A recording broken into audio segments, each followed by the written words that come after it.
धन्यवाद। साथियों, आप जिनकी प्रतीक्षा कर रहे थे वो मान्य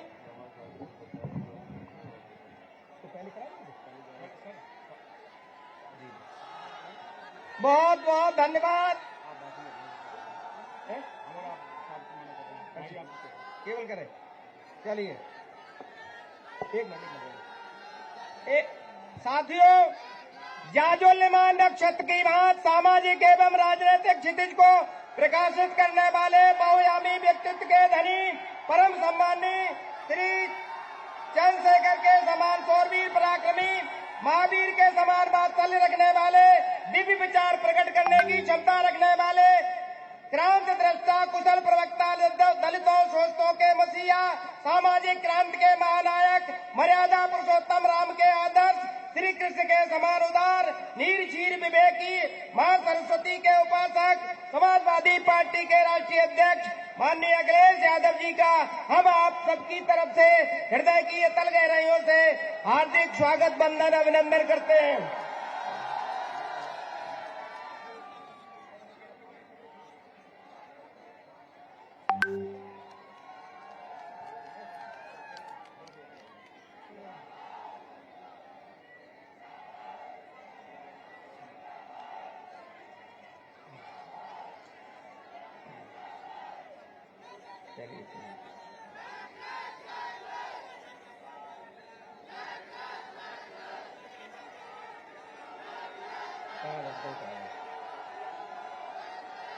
साथियों, आपका जोश बहुत ही प्रशंसनीय है। आपके जोश को देखकर बीजेपी के कई लोगों ने, सैकड़ों लोग आज माननीय राष्ट्रीय अध्यक्ष जी के सम्मुख सदस्यता ग्रहण करने जा रहे हैं। श्री देवेश सिंह शाक, जिनके नेतृत्व में जो विधानसभा प्रभारी हैं, उनके साथ में श्रीमती रमा शाक जो पूर्व प्रत्याशी रही और उन्हीं के विधानसभा से, और श्रीमती सरिता शाक सदस्य श्रम विभाग उत्तर प्रदेश, जिनके साथ तमाम साथी जिनके मैं नाम ले रहा हूं, आदित्य शाक प्रधान सोडरा, रामजीलाल शाक प्रधान, राजवीर सिंह कटेरिया प्रधान जी, सतीश शाक पूर्व प्रधान, प्रमोद कटेरिया पूर्व प्रधान, विद्यासागर बाथम बीडीसी सदस्य, राघवेंद्र सिंह शाक सोडरा, उपेंद्र सिंह शाक, अनूप कुमार शाक, अवकाश सिंह, दिलीप सिंह, दिनेश चंद शाक, रवि कुमार, आलोक कुमार शाक, सदानंद शाक, डॉक्टर अजय सिंह, हृदय सिंह, दिलीप सिंह, आज सैकड़ों कार्यकर्ता आज बीजेपी से समाजवादी पार्टी में शामिल हो रहे हैं।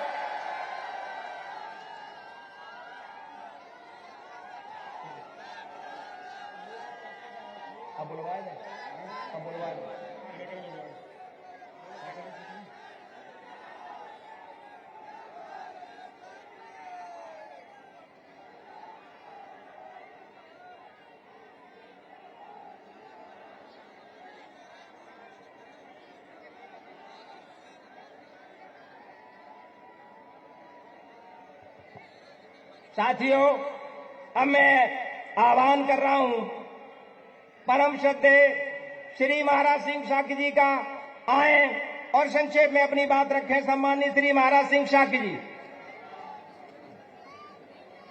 तथागत भगवान बुद्ध को नमन करते हुए आज की सभा के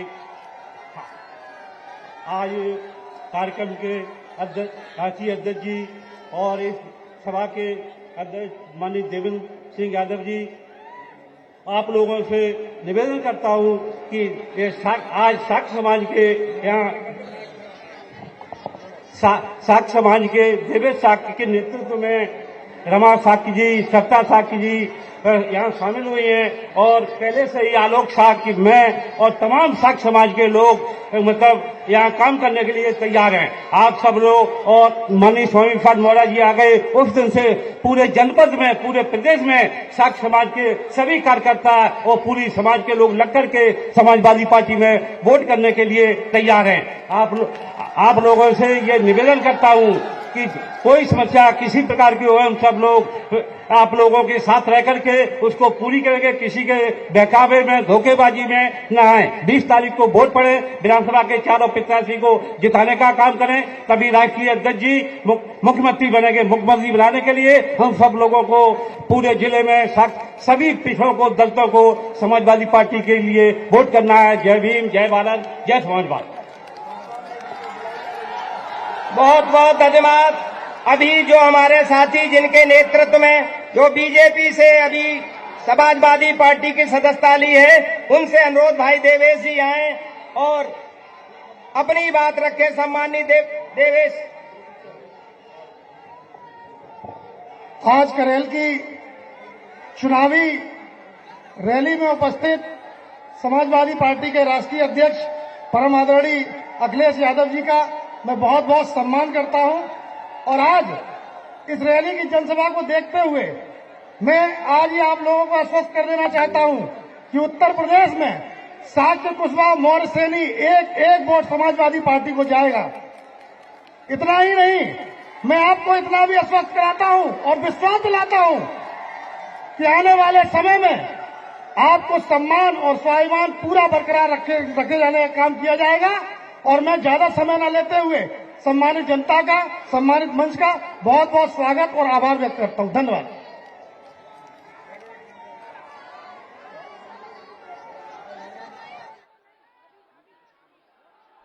अब मैं निवेदन कर रहा हूं पूर्व मंत्री परम सम्मानीय श्री आलोक शाक्य जी का आए और संक्षेप में अपनी बात रखें। सम्मानीय आलोक शाक्य।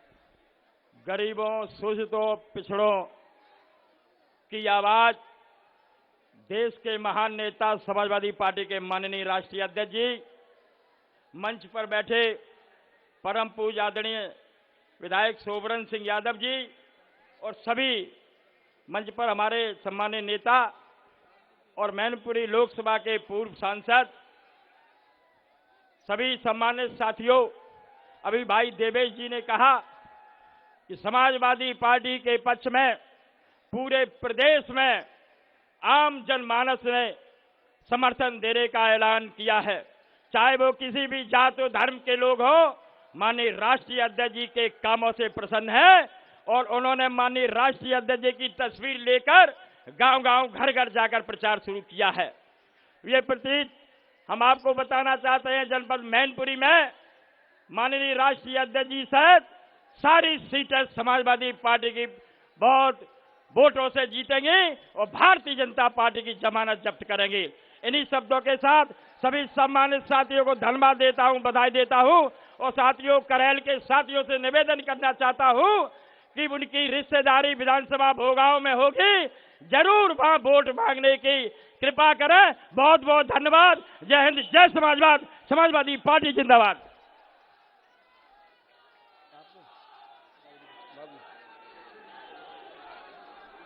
बहुत बहुत धन्यवाद। अब मैं निवेदन कर रहा हूं पूर्व राज्य मंत्री परम सम्मानित श्री सुभाष चंद्र यादव जी से, कृपया आए।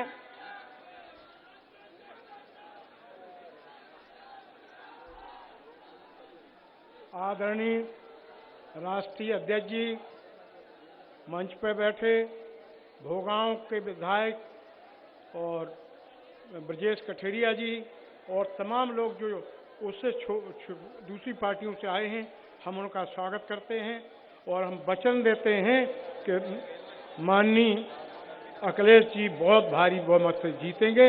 धन्यवाद। जय हिंद। बहुत बहुत धन्यवाद।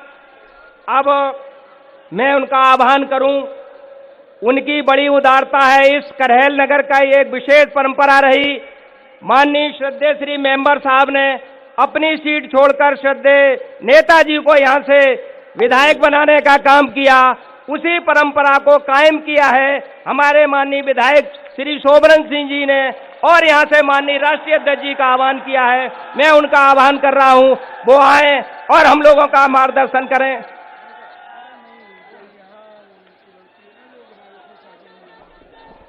आज करहेल की इस नरसिंह विद्यालय की पावन मही पर हमारे बीच में प्रदेश नहीं पूरा देश जिनके चेहरे की तरफ देख रहा है, ऐसे समाजवादी पार्टी के प्रदेश नहीं देश के समाजवाद के सबसे प्रमुख चेहरा आदरणीय अखिलेश यादव जी,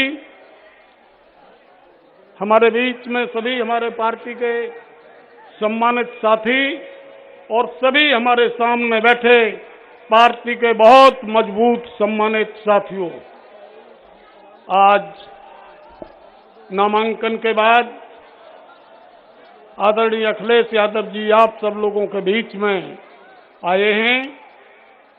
साथियों, यह चुनाव उत्तर प्रदेश का नहीं और उत्तर प्रदेश के मुख्यमंत्री योगी जी तो मुझे लगता है कि लुप्त हो गए, और ये चुनाव देश के प्रधानमंत्री जी और उनकी कैबिनेट यहां आके लड़ रही है। साथियों, आप लोगों की जो एकजुटता है, उत्तर प्रदेश के गाजीपुर से लेके गाजियाबाद तक जो धूम मचा रखी है, जो इन सब के 5 वर्षों के काले कारनामों से जो लोगों में दहशत पैदा की है, उसका ही यह परिणाम है साथियों। और आदरणीय नेताजी जिनकी ये बहुत कर्मभूमि रही है साथियों, कोई भी वर्ग हो, बेरोजगार हो, छात्र हो, नवयुवक हो, किसान हो, चाहे मध्यम वर्ग का व्यवसायी हो, इन सब ने जो नारे दिए थे पूरी तरह से झुठला गए साथियों। और अगर सैफई घर है तो करहल उसका आंगन है साथियों। और घर में जितनी इम्पोर्टेंट आंगन की होती है उतनी पूरे घर की नहीं होती। उसी में आज आप लोगों के और हम सबके लड़ने आए हैं, और हम ये उम्मीद करते हैं कि उत्तर प्रदेश में अब ये जाति धर्म की व्यवस्थाएं और सारे भेदभाव खत्म हो गए हैं। ये दंभी लोग जो विधानसभा में भी हम लोगों ने सुना है, एक मां बच्चे को लिए और 2 वर्ष का बच्चा गुंडा और भले आदमी को परिभाषित कर रहा है, ऐसे मुख्यमंत्री जी बोल रहे थे। कितनी विडंबना है।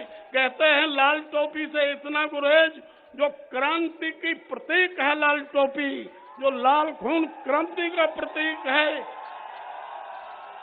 साथियों, अब मैं आप लोगों का बहुत समय भी नहीं लेना चाहता, और जिन भावनाओं के तहत अभी हमारे साथी कह रहे थे, इस करहल विधानसभा में श्रद्धेय मेंबर साहब से लेकर अपनी अपनी आस्था, अपने अपने कद के अनुसार काम किया है यहाँ लोगों ने, लेकिन इस परंपरा में कोई भी ऐसा व्यक्ति नहीं रहा जिसने गरीब और दबे और पिसे और पीड़ित की बात की आवाज को दम न दी हो। साथियों, राष्ट्रीय अध्यक्ष जी अब यहाँ के प्रतिनिधि होंगे, तो मैं उम्मीद करता हूं कि अब जो हम लोगों के बीच में जो विकास के लिए और सारी व्यवस्थाओं के लिए इस सरकार ने जो लूटखोरी थाने और तहसीलों में कर रखी है, किसान को भ्रमित कर दिया 2 गुनी आमदनी के ऊपर। किसान का 45 वर्ष का युवक लगता है उसके चेहरे पर झुर्रियां पड़ गईं और लगने लगा 60 वर्ष का है। साथियों, चाहे उर्वरक की बात हो, चाहे उपचार की बात हो, किसी भी क्षेत्र में सरकार ने कोई काम नहीं किया, और बातों के बतंगड़ और इन बाजीगर लोगों ने उत्तर प्रदेश को बहुत पीछे धकेल दिया है। अंत में राष्ट्रीय अध्यक्ष जी का यहाँ स्वागत और सम्मान करते हुए उन्हें आगामी जो 20 तारीख को वोट पड़ रहे हैं, आप लोगों से एक ही मेरा अनुरोध प्रार्थना है कि 20 तारीख को वोट पड़ने के बाद जब 10 मार्च को काउंटिंग हो तो तीसरे राउंड में ही सारे भारतीय जनता पार्टी के लोग पंडालों के बाहर निकल जाएंगे। इसी के साथ आप सभी का बहुत बहुत आभार व्यक्त करते हुए अपने सम्मानित सभी नेताओं का आभार और सम्मान देते हुए अपनी बात पूरी करता हूं। जय हिंद, जय समाजवाद। बहुत बहुत धन्यवाद सम्मानीय विधायक जी। अब मैं हम लोगों के मार्गदर्शक, वीरता जिनकी आराध्य देवी, साहस जिनका अनुचर, जो गरजने वाले नहीं वर्षने वाले मेघ, हम सबका मार्गदर्शन करने वाले पूर्व सांसद माननीय तेज प्रताप यादव जी का आह्वान कर रहा हूं, वो आए और हम लोगों का मार्गदर्शन करें।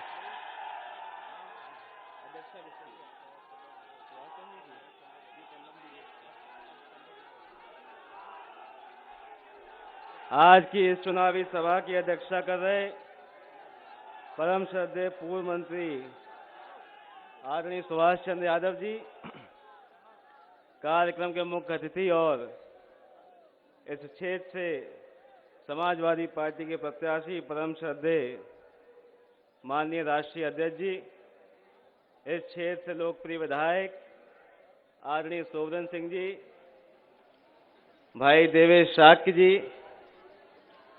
और मंच पर उपस्थित सभी हमारे सम्मानित विधायक, पार्टी के पदाधिकारी, पार्टी के नौजवान साथी, कार्यकर्ता, सम्मानित बुजुर्ग, माताएं, बहनें, पत्रकार साथियों और प्यारे बच्चों, ये हम सभी लोगों के लिए एक बहुत ही गौरव का क्षण है कि इस प्रदेश के होने वाले अगले माननीय मुख्यमंत्री जी के लिए हम लोग वोट देने जा रहे हैं।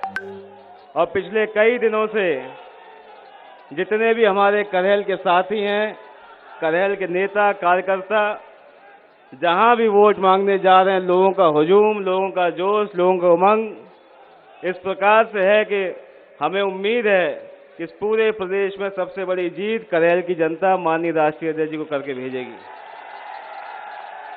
ये चुनाव उन नौजवानों के लिए है जिन्होंने रोजगार के लिए लखनऊ में लाठियां खाई।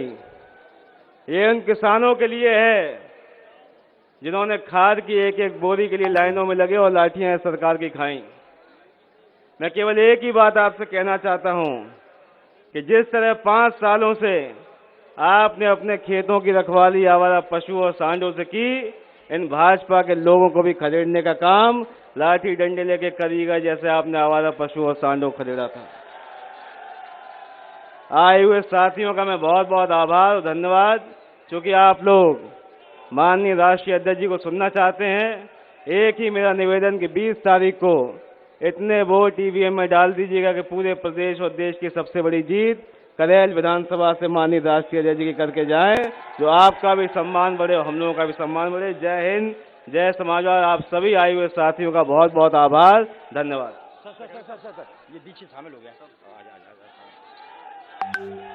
आज मैनपुरी के बेवर से पूर्व चेयरमैन अरुण दीक्षित अन्नू जी, वो कांग्रेस छोड़ के समाजवादी पार्टी में शामिल हुए, उनका मैं समाजवादी परिवार में बहुत बहुत स्वागत करता हूं, अभिनंदन करता हूं।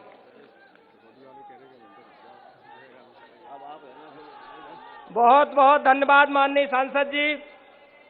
अब मैं मुख्य अतिथि जी का आह्वान करूं, आपकी तरफ से 2 लाइनें। आज की इस पावन बेला में उपस्थित जन समूह असीम पारावार से निमग्न है। आपका सरल, स्नेहिल और ओजस्वी व्यक्तित्व महान तो है ही, समता, सौहार्द और जनसेवा की त्रिपथिका में सुस्नात होकर प्रेरणाप्रद भी है। आपके पास सब कुछ है, सुनिएगा, आपके पास सब कुछ है, लेकिन एक चीज नहीं है। मालूम है क्या नहीं है? अभिमान नहीं है। और जहां अभिमान नहीं होता वहां भगवान होते हैं। और माननीय अखिलेश जी, ईश्वर तो बस एक है, उसके हैं 2 रूप, एक ही है और 2 दिखे। माननीय अखिलेश जी सूरज और माननीय तेज प्रताप जी धूप। इसी के साथ मैं आह्वान कर रहा हूं माननीय राष्ट्रीय अध्यक्ष जी का, आए और हम लोगों का मार्गदर्शन करें। माननीय राष्ट्रीय अध्यक्ष जी।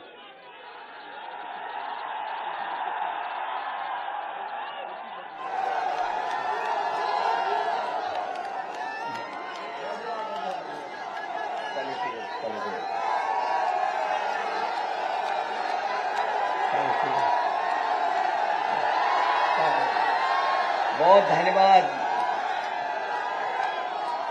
इस कार्यक्रम की अध्यक्षता कर रहे पूर्व एमएलसी सुभाष चंद्र यादव जी,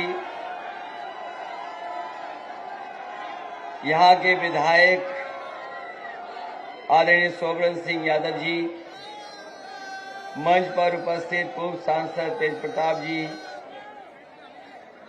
संचालन कर रहे राम नारायण बाथम जी,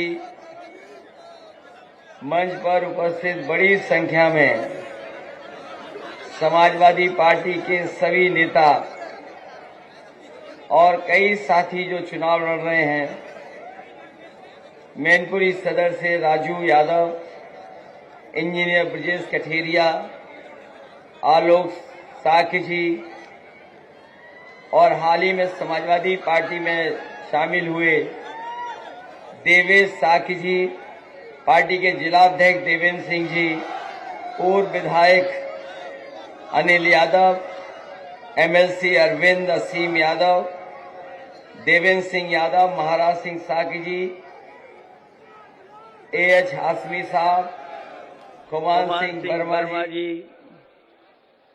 सौरभ कश्यप, जितेंद्र चौहान, विद्याराम यादव, सचिव चंद्र राठौर जी, और हाल ही में समाजवादी पार्टी में और शामिल हुई सरिता साकी जी और रमा साकी, जो पूर्व में प्रत्याशी भी रही भारतीय जनता पार्टी में, इन दोनों लोगों का बहुत बहुत स्वागत और धन्यवाद देता हूं।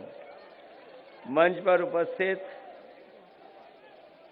बड़ी संख्या में समाजवादी नेता और जो दूसरे मंच में हमें दिखाई दे रहे हैं, सभी हमारे जिम्मेदार नेता, सभी हमारे जिम्मेदार नेता और कार्यकर्ता, इस कार्यक्रम में उपस्थित बड़ी संख्या में हमारे आदरणीय बुजुर्ग, किसान भाई, माताएं बहनें, नौजवान साथी और पत्रकार बंधुओं, मैं सबसे पहले इस कार्यक्रम में उपस्थित आप सबका बहुत बहुत धन्यवाद और आभार प्रकट करना चाहता हूं। और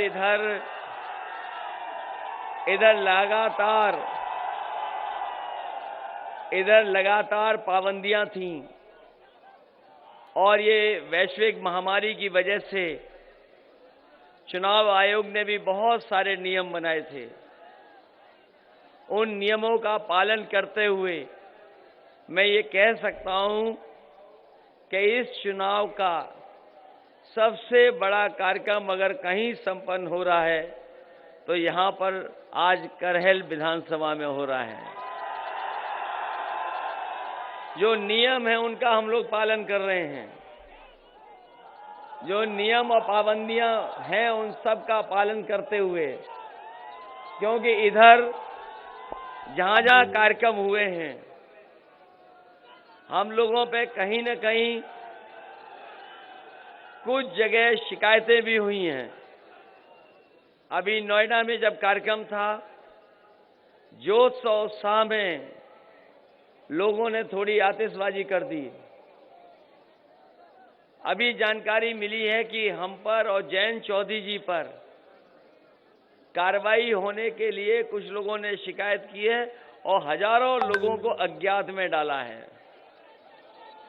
अभी कुछ दिन पहले रथ चल रहा था आगरा में, उसमें भी सुनने में आ रहा है कि अज्ञात लोगों पर वहां भी कुछ जो प्रोटोकॉल है, कोविड है, जो कोविड प्रोटोकॉल है उसको तोड़ने की शिकायत पर भी कार्रवाई होने जा रही है।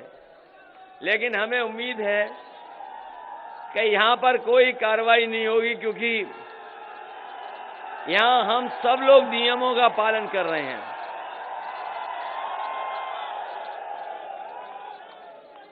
हम सब लोग नियमों का पालन कर रहे हैं, इसलिए यहां कोई कार्रवाई नहीं होगी। इधर हम लोगों ने देखा कि वैश्विक महामारी आई, उसके कारण हमें और आपको सबको अपना नाक और मुंह बंद करके चलना पड़ा। और आज भी ऐसा है कि अगर बीमारी से बचना है तो हमें और आपको अपने नाक और मुंह बंद करके रखना है। लेकिन अब चुनाव आ गया है, और ये चुनाव जिस चरण में है वो तीसरे चरण में है। मुझे लगता है कि जिस तरह का माहौल है, जिस तरह का परिवर्तन दिखाई दे रहा है और जिस तरह की हवा चल रही है, पहले चरण में ही सरकार के आंख और कान खुल जाएंगे। जिस सरकार ने अभी तक आंखें और कान बंद कर रखे थे, पहले चरण से ही सरकार की आंख और कान खुल जाएंगे, क्योंकि किसान से लेकर के नौजवान इस बार तैयार है इस भारतीय जनता पार्टी को उत्तर प्रदेश से हटाने के लिए। और ये बात मैं इसलिए कह रहा हूं कि यहां के किसानों ने तकलीफ और परेशानी का सामना किया है। यहां जितने किसान भाई हैं और जितने हमें नौजवान दिखाई दे रहे हैं, सब किसान परिवार से जुड़े लोग हैं। कोई ऐसा नहीं होगा जो खेत ना और खेती ना करता हो। और खेती के साथ साथ ये नौजवान भी उन्हीं परिवारों के लोग हैं। इन्होंने देखा कि किस तरीके से खेती बाड़ी बर्बाद हो गई, खेती बर्बाद हो चुकी है। और जो सरकार ये कह रही थी कि आय दोगुनी होगी, बताओ कहीं किसी किसान भाई की आय दोगुनी हो गई हो तो बता दो।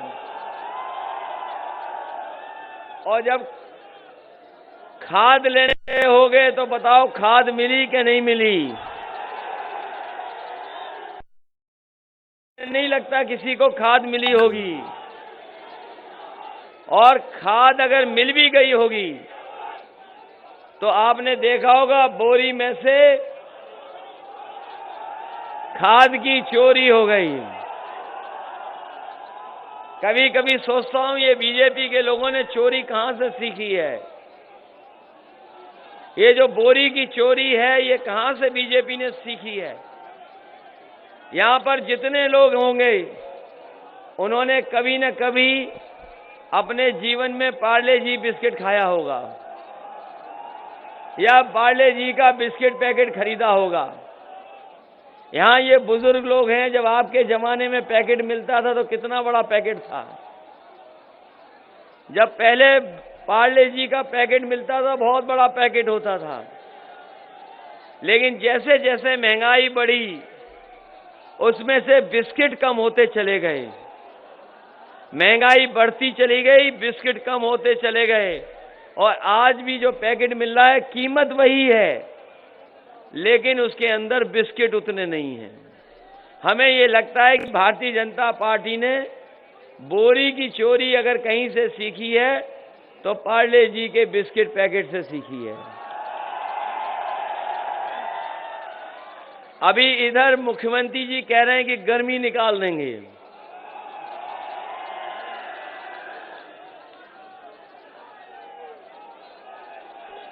अभी हमारे और आपके योगी बाबा मुख्यमंत्री जी ये कह रहे हैं कि गर्मी निकाल देंगे। पता नहीं क्यों गर्मी निकालने की बात कर रहे हैं।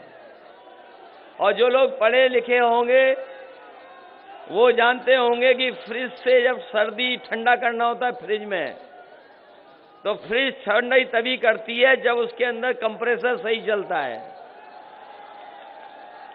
जो लोग फ्रिज के बारे में थोड़ा बहुत जानते होंगे वो जानते होंगे कि फ्रिज तभी ठंडा करती है जब उसका कंप्रेसर ठीक चलता है। बताओ हमारे बाबा मुख्यमंत्री क्या कंप्रेसर हैं जो गर्मी निकाल देंगे? और समाजवादियों ने तय किया है और समाजवादी पार्टी ने तय किया है कि जो लोग गर्मी निकालने की बात कर रहे हैं, समाजवादी सरकार बनेगी तो फौज में भर्ती निकलेगी और पुलिस की भर्ती निकलेगी।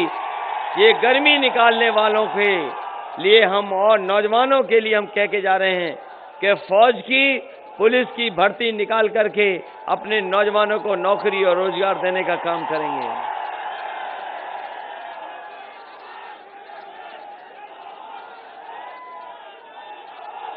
इधर समाजवादी पार्टी ने बहुत नए नए फैसले लिए हैं। इधर जब भी बिजली का बिल आता होगा तो करंट लगता होगा बिल देख करके। हमारे तमाम किसान भाई और गांव में रहने वाले लोगों का न जाने कितनी मीटर की शिकायत रही और पैसे वसूलने के लिए सरकार ने न जाने कितनों पर मुकदमे दर्ज कर दिए। तमाम लोगों को परेशानी उठानी पड़ी और आज भी सरकार सबसे महंगी बिजली दे रही है और इस सरकार ने कोई बिजली का कारखाना नहीं लगाया। जब से भारतीय जनता पार्टी की सरकार बनी है, अगर एक भी बिजली का कारखाना कहीं लगा हो तो बता दो। कहीं बिजली का कारखाना नहीं लगाया। लेकिन बताओ हमें और आपको कितना बिजली का बिल देना पड़ रहा है? लगातार बिल देना पड़ रहा है, बढ़ चढ़ करके बिल देना पड़ रहा है। इसलिए समाजवादी पार्टी ने तय किया है, सरकार बनेगी तो 300 यूनिट फ्री बिजली मिलेगी। और जैसा नेताजी ने सिंचाई माफ की थी, कोई पैसा नहीं देना पड़ता था, समाजवादी सरकार बनेगी तो सिंचाई के लिए भी बिजली मुफ्त होगी, कोई पैसा नहीं देना पड़ेगा किसान भाइयों को। और जैसे ही समाजवादियों ने तय किया कि बिजली फ्री देंगे, भारतीय जनता पार्टी ने कहा कि हम बिजली के बिल आधे कर देंगे। तो हम जानना चाहते हैं कि 4.5 साल जो पैसा वसूला है, बताओ वो वापस मिलेगा कि नहीं मिलेगा? और इस बार जनता के गुस्सा के सामने भारतीय जनता पार्टी का ट्रांसफार्मर उड़ जाएगा। ये जो गुस्सा है, भारतीय जनता पार्टी अपना ट्रांसफार्मर नहीं बचा पाएगी।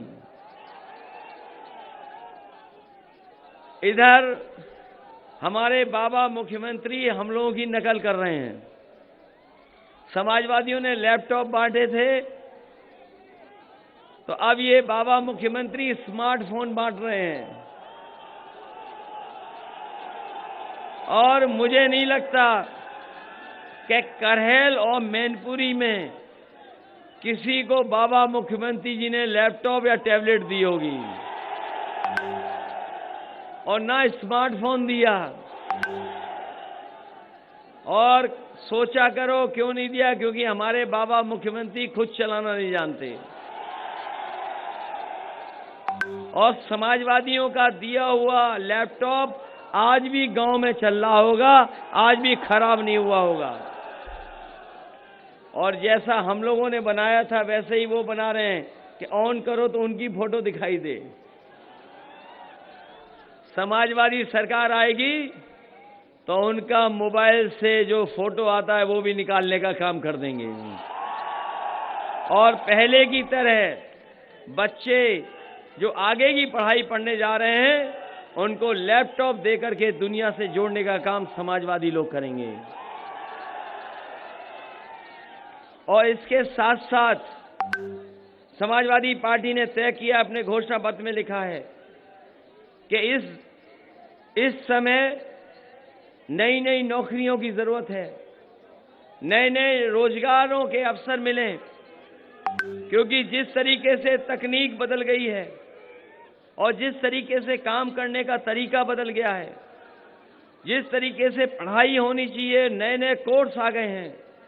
इसलिए समाजवादी पार्टी ने तय किया है कि अगर 14 लाख लैपटॉप बांट सकते हैं तो उसी क्षेत्र में आईटी के सेक्टर में अगर 22 लाख भी नौकरी नौजवानों को देनी पड़ी तो समाजवादी सरकार में उन नौजवानों को अच्छी नौकरी, लैपटॉप चलाने वाली या आज के समय पर जो नौकरियां मिलती वो देने का काम करेंगे। इधर बहुत पार्टी ने फैसला लिया है। ये जो कर्मचारी संघ के लोग हैं, समय समय पे हम लोगों को सभाओं में मिलते थे और सभाओं में कहते थे कि उनकी पुरानी पेंशन बहाल हो।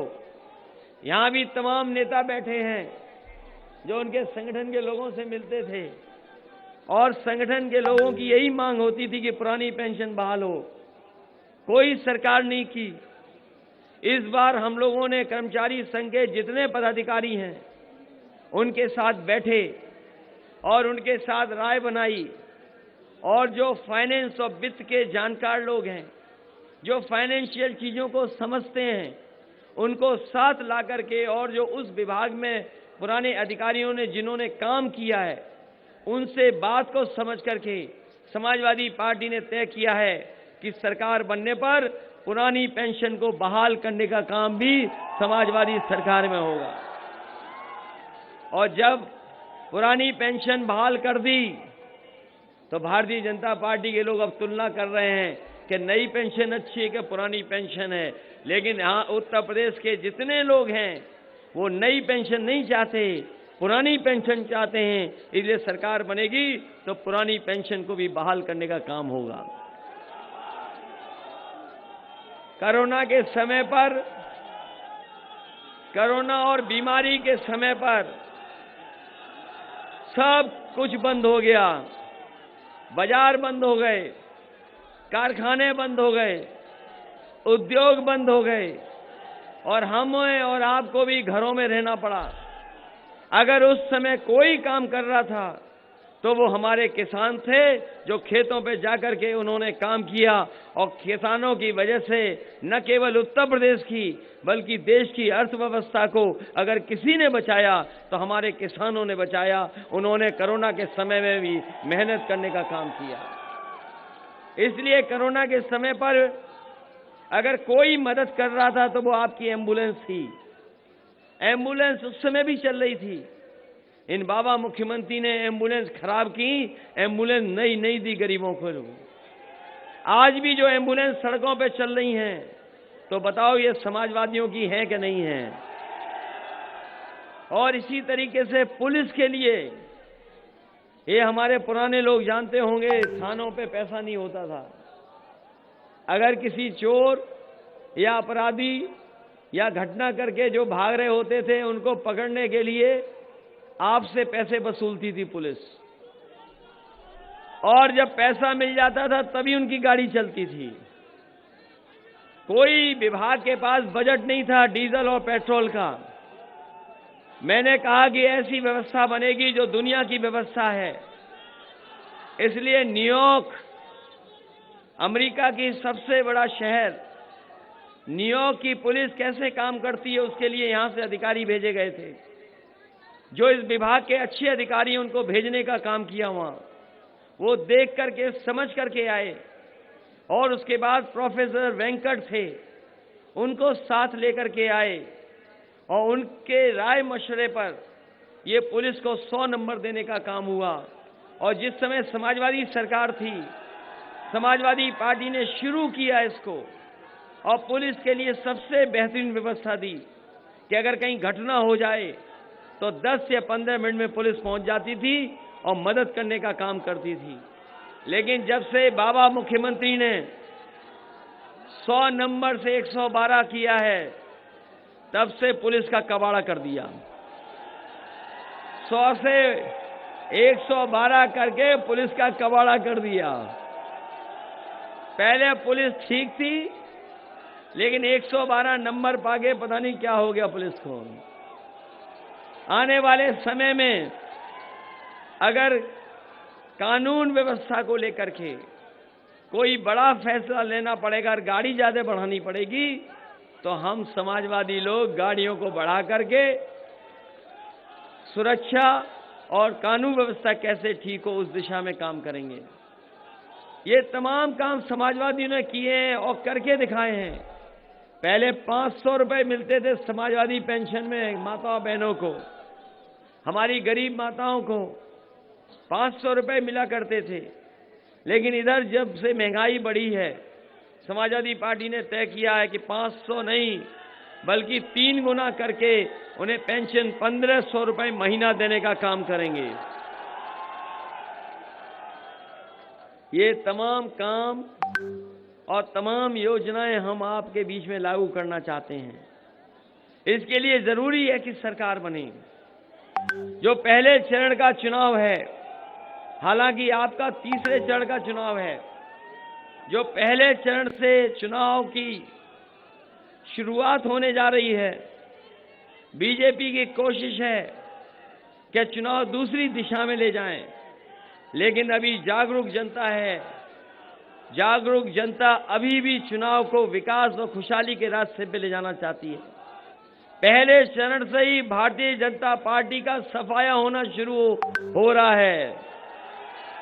पहले चरण से ही भारतीय जनता पार्टी की हवा खराब हो रही है और 3 आते आते भारतीय जनता पार्टी का पता नहीं लगेगा। जहां से शुरुआत हो रही है पश्चिम से शुरुआत हो रही है। पश्चिम में भारतीय जनता पार्टी का सूरज हमेशा के लिए डूब जाएगा और करेल आते आते भारतीय जनता पार्टी का पता नहीं लगेगा। ये करेल विधानसभा में भारतीय जनता पार्टी का ऐतिहासिक हार होने जा रही है। बताओ उन्हें ऐतिहासिक हार हराओगे कि नहीं हराओगे? अभी तक तो मंच पे लोग कह रहे थे कि सबसे बड़ी जीत होगी, लेकिन मैं ये कहता हूं प्रदेश में अगर भारतीय जनता पार्टी सबसे ज्यादा वोटों से हारे तो वो करेल से हारे, ये मैं चाहता हूं।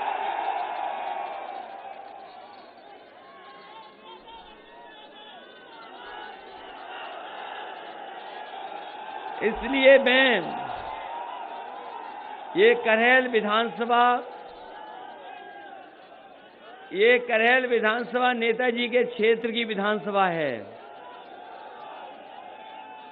नेताजी की क्षेत्र की विधानसभा है और कभी भी ये विधानसभा पीछे नहीं रही है वोटों के मामले में। अपनी पार्टी को न जाने कितनी बार यहां की जनता ने जिताने का काम किया है। यहां बहुत सारे विधायक बैठे जो जीते हैं। ये लगातार समाजवादियों के साथ रही है। यहां की जनता ने हमेशा समर्थन किया है। इसलिए ये चुनाव न केवल हमारा है बल्कि उत्तर प्रदेश के भविष्य का भी चुनाव है। ये उत्तर प्रदेश का भविष्य का चुनाव है। ये लोकतंत्र को बचाने का चुनाव है। ये बाबा साहब भीमराव अम्बेडकर जी का दिया हुआ संविधान का बचाने का चुनाव है। बताओ इस चुनाव से लोकतंत्र बचाओगे कि नहीं बचाओगे? बताओ संविधान बचाओगे कि नहीं बचाओगे? और इसलिए बचाना जरूरी है कि संविधान हमें अधिकार और संविधान हमें सम्मान देता है। ये इस क्षेत्र की जनता से कोई आज का रिश्ता नहीं है समाजवादियों का। इस क्षेत्र की जनता से नेताजी का जाने कितना पुराना रिश्ता है। इस क्षेत्र से नेताजी का कुश्ती के जमाने का रिश्ता है। कुश्ती और दंगल के जमाने का रिश्ता है। और जैसा कि अभी मंच पे कहा कि जब नेताजी को चुनाव लड़ना था तो सुभाष यादव जी के परिवार ने उनके लिए सीट छोड़ी थी। नथु सिंह जी ने सीट छोड़ करके उन्हें विधानसभा में पहुंचाने का काम किया था। और आज जब मुझे चुनाव लड़ना पड़ रहा है, और मैं चुनाव इसलिए लड़ना चाहता हूं क्योंकि योगी से पहले चुनाव लड़ना चाहता हूं। योगी जी का चुनाव जाने कब होगा, लेकिन उनसे पहले हमारा वोट पड़ जाए इसलिए करेल में आए हैं। मैं आभारी हूं, और न केवल मैं आभारी हूं, पूरी समाजवादी पार्टी आभारी और धन्यवाद देती है सोवरन सिंह यादव जी का कि जिन्होंने अपनी सीट को देने का काम किया है। वैसे तो बहुत सारे लोग ये कहते हैं कि दान से बड़ी कोई चीज नहीं होती है। लोग ये मानते हैं कि दान से बड़ी कोई चीज नहीं होती है, लेकिन मैं ये कह सकता हूं कि दान से भी बड़ा अगर कुछ होता है तो वो त्याग होता है। अगर त्याग किसी ने किया है तो आपके विधायक सोवरन सिंह यादव जी ने त्याग कर करके हमें मौका दिया है। मैं आपको भरोसा दिलाता हूं, सुभाष यादव जी का सम्मान करना हो, सोवरेन सिंह जी का सम्मान करना हो, समाजवादी लोग पीछे नहीं हटेंगे। सरकार बनने पर उनका सम्मान करने का काम भी होगा। आज मुझे खुशी है कि देवेश साकी जी भी आज समाजवादी पार्टी में हमारे साथ हैं और बड़े संख्या में आज समाजवादी पार्टी में लोग जुड़ रहे हैं। सरिता साकी जी भी समाजवादी पार्टी में आ गई हैं, रमा साकी जी भी समाजवादी पार्टी में आ गई हैं। मैं तमाम करहल और उत्तर प्रदेश के लोगों को ये भरोसा दिला सकता हूं, समाजवादी सरकार बनेगी तो कहीं भी किसी तरह का भेदभाव नहीं होगा, किसी के साथ अन्याय नहीं होगा, किसी के सम्मान के साथ कोई खिलवाड़ नहीं करेगा। ये हम लोग आपको भरोसा और विश्वास दिलाते हैं, क्योंकि इधर भारतीय जनता पार्टी न जाने कौन सा प्रचार करने लगे। भारतीय जनता पार्टी कोई भी प्रचार कर सकती है, भारतीय जनता पार्टी कोई भी प्रचार करेगी, कोई भी साजिश करेगी, कोई भी षड्यंत्र करेगी। और यहां की जनता ने देखा है कि बड़ी बड़ी साजिशों का, बड़े बड़े षड्यंत्रों का मुकाबला किया है। याद होगा जब लोकसभा का चुनाव था, कांग्रेस पार्टी ने एक बार नहीं, दो बार नहीं, कई जगह 3-3 बार वोट डलवाया था। याद है कि नहीं याद है? इसी लोकसभा में जब कांग्रेस पार्टी थी, दिल्ली में थी, तो एक बार नहीं, दो बार नहीं, कई लोगों को 3-3 बार वोट डालना पड़ा था। कांग्रेस वाले ये सोचते थे कि मैनपुरी में अगर बार बार चुनाव को रोका जाएगा, थोड़ा दबाव बनाया जाएगा और थोड़ी बहुत सख्ती की जाएगी, तो हो सकता है कि जनता घबरा जाए, जनता अपना मन बदल ले।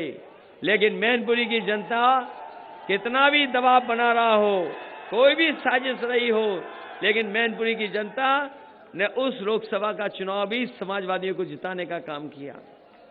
मेरा सौभाग्य है इस बात का कि मुझे आपके बीच में आने का मौका मिला है। वैसे तो मैं अभी लोकसभा का सांसद हूं, आजमगढ़ के लोग थोड़ा नाराज हो सकते हैं, लेकिन मैं उन्हें भरोसा दिलाता हूं कि जिस तरीके से करहल सैफई को अपना घर माना है, उसी तरीके से आजमगढ़ के लोगों को कभी हम अपने से दूर नहीं कर सकते हैं कि उन्होंने नेताजी को भी जिताया, समाजवादी पार्टी को भी जिताया। जब मैं उसके बीच नहीं पहुंच पाया, उसके बावजूद भी हमें जिताने का काम किया। इसलिए जैसा हमारे लिए सैफई, वैसा ही करहल और वैसा ही आजमगढ़ का विकास करने का काम हम लोग सरकार में करेंगे।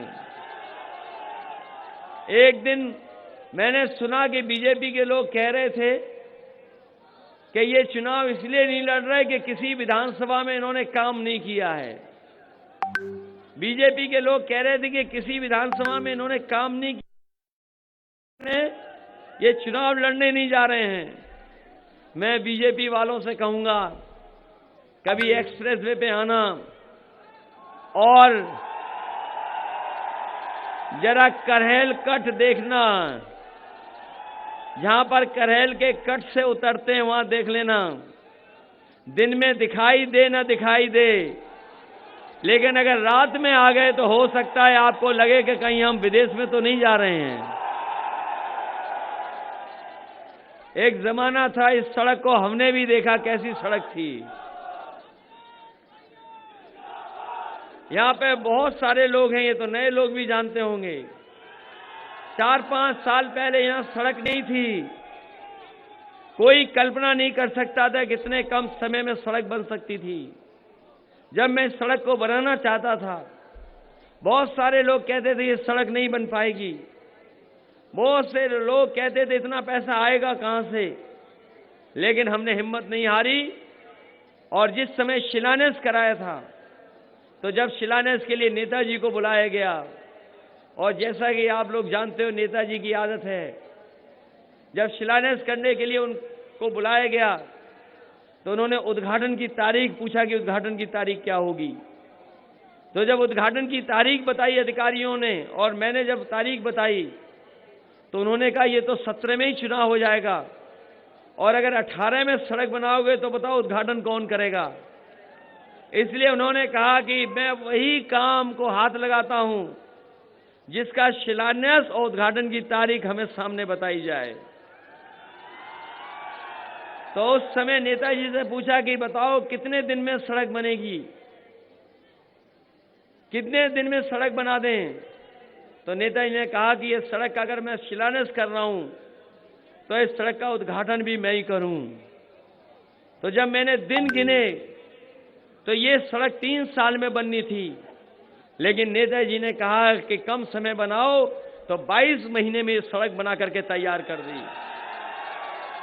और याद होगा जिस समय ये सड़क बनाई और उद्घाटन हुआ तो एयरफोर्स के बड़े बड़े हवाई जहाज, जो लड़ाकू विमान है, उनको सड़क पर उतारने का काम समाजवादी लोगों ने किया। वो सुकोई और वो मिराज इसी सड़क पर उतरे थे।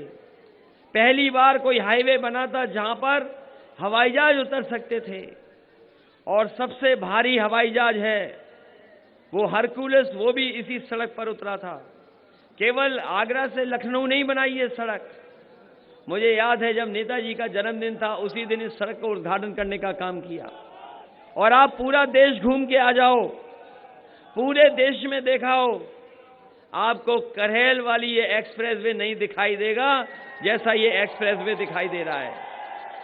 हमसे किसी ने मंडी नहीं मांगी थी। यहां जितने लोग नेता हैं या कार्यकर्ता हैं, किसी ने मंडी नहीं मांगी थी, लेकिन समय समय पर सोबरन सिंह जी विधायक थे या सांसद थे, किसानों के लिए कुछ मांगते थे। मैंने कहा नेताजी का क्षेत्र है, मैनपुरी में सबसे बड़ी मंडी बनेगी, और वो मंडी बनना शुरू हो गई थी एक्सप्रेसवे के किनारे। जैसे ही सरकार गई, आपके मंडी का काम वैसे ही रुक गया, आगे काम नहीं बढ़ पाया। इधर सड़क के किनारे जो ढाबे बनते थे, जो पुरानी सड़क पे आपने देखे होंगे, कोई ढाबा 6 महीना चलता है, कोई 1 साल चलता है, कोई चलता ही नहीं है क्योंकि जमीन इतनी महंगी होती है, ढाबा नहीं चला पाते हैं। हमने कहा ये एक्सप्रेसवे नई तरह का है, इसके किनारे ऐसी चीजें बने कि अगर कोई यात्री आने जाने वाला हो, अगर वो उतर करके चाय पीना चाहे, खाना खाना चाहे, या अपनी पसंद की कोई और चीज खाना चाहे, तो वो भी मिल जाए। तो आपने देखा होगा एक्सप्रेसवे के किनारे 2 बड़ी बड़ी बिल्डिंगें बनी हैं जिसमें हर तरह का खाना मिल जाता है। ये भी सरकारी है, हमने किसी को नहीं दिया था। हम सरकार का सरकार के रूप में चलाना चाहते थे, लेकिन जैसे ही भारतीय जनता पार्टी के लोग आए, इन्होंने वो भी बेच दिया। जाने किसको दे दिया? आप आगरा से लखनऊ चले जाओ, आगरा से लखनऊ चले जाओ, इस सड़क पर नेताजी और हमारा आप नाम कहीं नहीं देखोगे सड़क पर। आप बताओ कहीं नाम लिखा हो हमारा और नेताजी का, तो बता दो सड़क पर। आगरा से लेकर के लखनऊ चले जाएं आप, कहीं नेताजी और हमारा नाम नहीं लिखा है। लेकिन जैसे ही सरकार चली गई, जहां पर लोग उतर कर के सूसू करने जाते हैं, वहां बीजेपी के लोगों ने अपना नाम लिखा लिया। बताओ कहीं एक्सप्रेसवे पे नाम हमारा लिखा है कि नहीं लिखा? बताओ। जहां पर वो शौचालय है, बीजेपी का सबसे मनपसंद काम अगर कोई है तो वो शौचालय बनाने वाला है। और ऐसे शौचालय बनाए जिसमें एक भी अभी पानी नहीं मिल रहा है। बताओ बिना पानी के शौचालय कैसे जाओगे? और जब मैं ये सड़क के किनारे शौचालय बना रहा था बड़े बड़े, तो एक इंजीनियर आए, बोले कि इतना बड़ा शौचालय क्यों बना रहे हो? 2-4 बना दो, उतने में ही सब लोग कर लेंगे। मैंने कहा अगर 2 बसें भर के आ जाएं तो बताओ शौचालय कैसे करेंगे सब? तो अगर आप देखोगे, अगर 2 बस भर के भी आए तो 5 और 10 मिनट लगेगा, सब शौचालय जा सकते हैं। ऐसा शौचालय बनाने का काम किया। और हमारी माँ बेटी बहनें कहीं जा नहीं सकती थीं, उनके लिए भी सबसे अच्छे शौचालय बनाने का काम किया। ये तो शुरुआती दौर था जहां विकास की गति हम लोग दे रहे थे, क्योंकि नेताजी ने यहां से लेकर के हम लोगों को यहां तक लाए हैं। हमारी जिम्मेदारी बनती है कि जो सिद्धांत, जो मुद्दे, जो विरासत में हम लोगों को मिला है, हमारी समाजवादियों की जिम्मेदारी बनती है कि जो संघर्ष जो रास्ता नेताजी ने दिखाया, जिन कार्यक्रमों को लेकर के डॉक्टर राम मनोहर लोहिया जी चल रहे थे, जिनके कार्यक्रमों पर नेताजी चल रहे हैं, बाबा साहब के सिद्धांतों को लेकर के चल रहे हैं, अगर नेताजी यहां तक लेकर के आए हैं तो हमारी जिम्मेदारी बनती है कि इन चीजों को आगे 50 और 60 साल कैसे लेकर के जाएं। इसीलिए ऐसी सड़क बनाई। और मुझे नेताजी अक्सर जब एक्सप्रेसवे की बात होती थी, जब भी मैं उनसे एक्सप्रेसवे की बात कहता था तो वो कहते थे कि तुमने कभी सैफई से पतारा वाली सड़क देखी है? तो मैं कहता था नेताजी आपकी वो पंगडंडी वाली सड़क है, ये एक्सप्रेसवे है। तो जब भी मैंने उनसे एक्सप्रेसवे की बात की, उन्होंने हमेशा मुझे सैफई और पतारा की सड़क का याद दिलाया।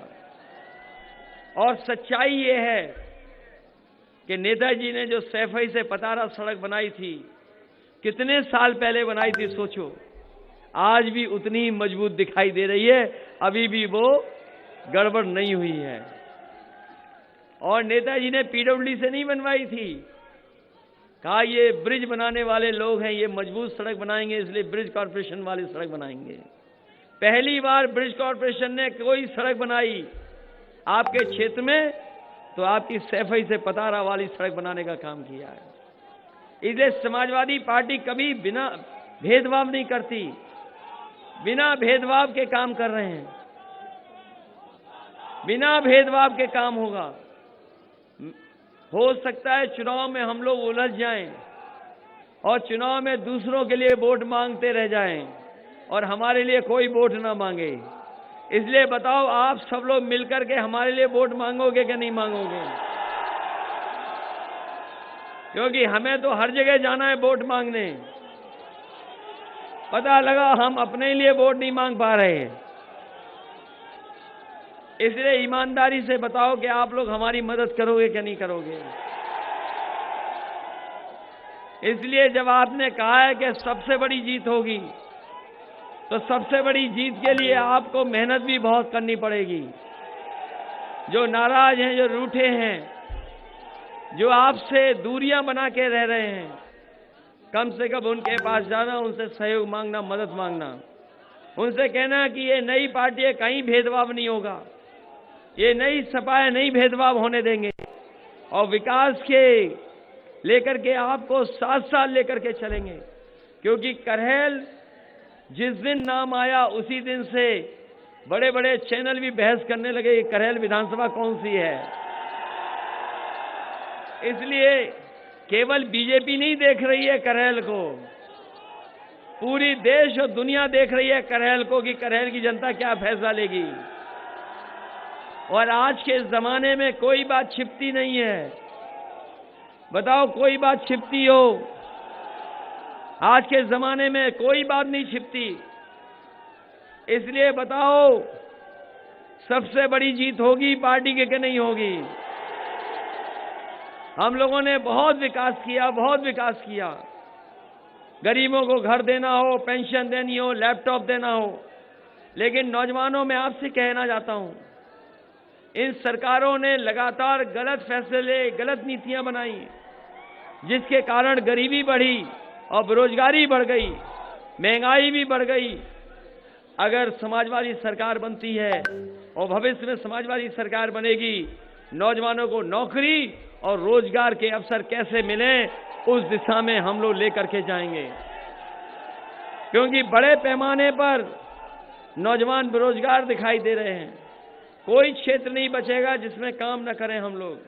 और ये करहेल विधानसभा और लोकसभा मैनपुरी सरकार बनने पर आपको उदाहरण देना पड़ेगा कि अगर विकास हो तो ऐसा विकास हो जैसा करहेल और मैनपुरी में हुआ है।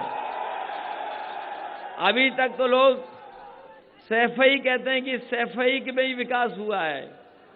ये जो झूठे लोग हैं, ये जो जुमलेबाज लोग हैं, ये जो झांसा देते हैं और जो झगड़ा लगाते हैं, भारतीय जनता पार्टी के लोग झगड़ा लगाते हैं, झांसा देते हैं, झूठ बोलते हैं।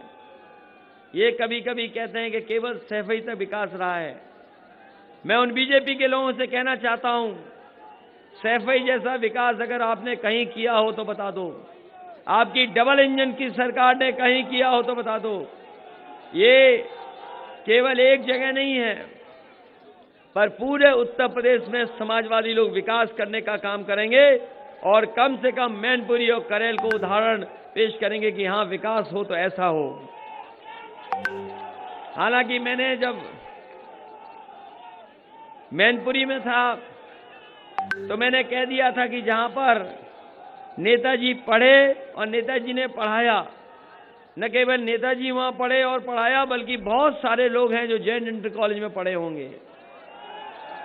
हमारे विधायक सोवरन सिंह जी भी वहीं पढ़े, असीम यादव भी वहीं पढ़े, इनके पिताजी भी वहीं पढ़ाए। वो तो नहीं पढ़े होंगे पिताजी, उन्होंने पढ़ाया। तो सोचिए, उदय प्रताप सिंह जी केवल यहां के कवि नहीं है, अंतर्राष्ट्रीय कवि हैं। नीरज जी के बाद अगर सबसे बड़ा नाम कोई कवियों में रहा तो वो उदय प्रताप सिंह जी, उनके बेटे यहां पढ़े और वो खुद पढ़ाए वहां पर।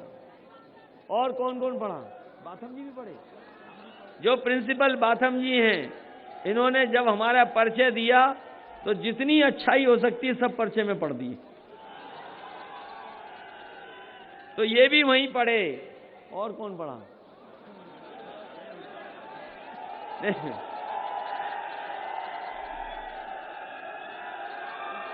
क्योंकि जैन इंटर कॉलेज हालांकि बहुत संस्था का उनका है। मैं जब कभी सरकार बनेगी तो मैंने कहा है कि उसको यूनिवर्सिटी तक ले जाने का काम होगा, तो हम समाजवादी सरकार में यूनिवर्सिटी लेकर के जाएंगे। और आपको भरोसा दिलाते हैं कि करेल में कोई न कोई ऐसी इंस्टीट्यूट बनाएंगे जो आज के समय पर जिस पढ़ाई की जरूरत है उस पढ़ाई को लेकर के नौकरी और रोजगार मिलते हैं, उस तरह की इंस्टीट्यूट बना करके यहाँ के नौजवानों को दुनिया से जोड़ने का काम करेंगे। और इसलिए क्योंकि टेक्नोलॉजी ने हमको आपको जोड़ के रख दिया है। हम आजकल एक साथ है टेक्नोलॉजी में, कौन क्या कर रहा है सबके पास जानकारी है। जब से मोबाइल आया, इंटरनेट आया, गूगल आया, कोई झूठ नहीं बोल सकता, सब सच्चाई कहीं ना कहीं आती है। लेकिन इस व्यवस्था को भी अगर भारतीय जनता पार्टी ने खराब करने का काम किया, उसमें झूठ फैलाने का काम किया। इधर मैंने देखा है कि इस टेक्नोलॉजी के माध्यम से बड़ी बड़ी कंपनियां, कपड़े मंगाने हो तो कपड़े मंगा लो, खाने का सामान मंगाना हो तो खाने का सामान मंगा लो, टैक्सी चल रही हैं, चीजें इससे आसान हो गई हैं।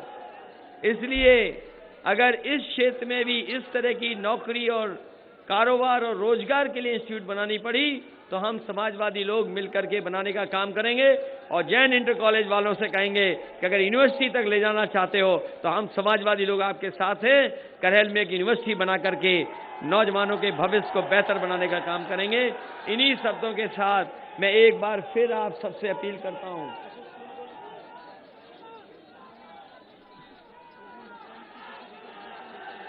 मैं इन्हीं शब्दों के साथ, ये भेदभाव हो जाएगा कि जिस स्कूल में आए उस स्कूल को कुछ नहीं दे रहे। इस संस्था में कई बार आए, नेताजी आए, हम भी आए और लोग भी आए, कई बार हम भी आ चुके हैं। इसलिए नर्सिंग इंटर कॉलेज के लिए भी यहाँ के लोग जो कहेंगे वो करने का काम करेंगे। और अगर स्पोर्ट्स को लेकर के, हालांकि खेल का तो बहुत कुछ सैफई में भी है, अगर खेल को लेकर भी कुछ बनाना चाहेंगे तो उसको भी आगे बढ़ाने का काम करेंगे। और इस संस्था को भी मदद कर करके एक कम से कम अच्छी संस्था दिखाई दे करेल में, जो आज के समय पर पढ़ाई होती है उस तरह की पढ़ाई और इंतजाम हो सके। मैं आशा कार्यकर्ताएं और आशा बहुओं की मदद करने के लिए आश्वासन देता हूं। वहीं हमारे रोजगार सेवक दिखाई दे रहे हैं, टीईटी वाले दिखाई दे रहे हैं, बीएड वाले दिखाई दे रहे हैं। इसमें ये देखना कौन से वाले हैं, टीटी, बीएड, आंगनबाड़ी, टीटी, इन सब की मदद करने का काम करेंगे। आप भी अपना ज्ञापन भिजवा दो। बीएड, टीटी 2011 इनकी भी मदद करने का काम करेंगे। और मैं भरोसा दिलाता हूं कि सरकारी जितने भी पद हैं, नौकरियां हैं, उनको सबसे पहले भरने का काम समाजवादी सरकार में होगा। अपने रोजगार सेवकों की भी मदद करेंगे। अभी घोषणा पत्र आने वाला है तो देखेंगे आप बहुत सारी जो समय समय पे हम लोगों को ज्ञापन दिए हैं, टीटी वाले 2011 तुम्हारी भी समस्या समाधान करेंगे। इन्हीं शब्दों के साथ आप सबका बहुत बहुत धन्यवाद और आभार प्रकट करता हूं कि इस उम्मीद और भरोसे के साथ कि आप सब खुद मिलकर के हमें चुनाव लड़ाओगे। और जैसा मैंने पहले कहा कि हम और लोगों के लिए वोट मांगते रहें, पार्टी की सरकार बनाने के लिए जगह जगह जाते रहें और अपना क्षेत्र भूल जाएं, लेकिन हमारे क्षेत्र के जितने लोग यहाँ उपस्थित हैं, जितने नेता कार्यकर्ता हैं, हमें भरोसा है कि करहेल तो जिताएंगे ही जिताएंगे, साथ ही साथ मैनपुरी की हर विधानसभा को आप जिताने का काम करना। मैनपुरी शहर में राजू यादव लड़ रहे हैं, उनकी मदद करना, आलोक साक्य लड़ रहे हैं, उनकी मदद करना, ब्रजेश कठेरिया लड़ रहे हैं, उनकी मदद करना। इन सभी प्रत्याशियों को ऐतिहासिक वोट दे करके जिताने का काम करना, यही निवेदन, यही अपील मैं आपसे करना है। बहुत बहुत धन्यवाद। बहुत बहुत धन्यवाद। अब समाजवादी पार्टी में जिला उपाध्यक्ष बसपा छोड़कर पधार रहे हैं कई साथियों सहित भाई दीपू मिश्रा जी, और कांग्रेस छोड़कर आए हैं, हम समाजवादी पार्टी में शामिल हो रहे हैं अरविंद साक्य जी सभासद, और बीजेपी छोड़कर आ रहे हैं, समाजवादी पार्टी की सदस्यता ग्रहण कर रहे हैं आनंद पांडे जी, सैकड़ों साथियों सहित आप सभी का बहुत बहुत धन्यवाद। अब मैं जिलाध्यक्ष श्री देवेंद्र सिंह यादव जी से अनुरोध करूंगा कि सभी अतिथियों का आभार व्यक्त करने का कष्ट करें।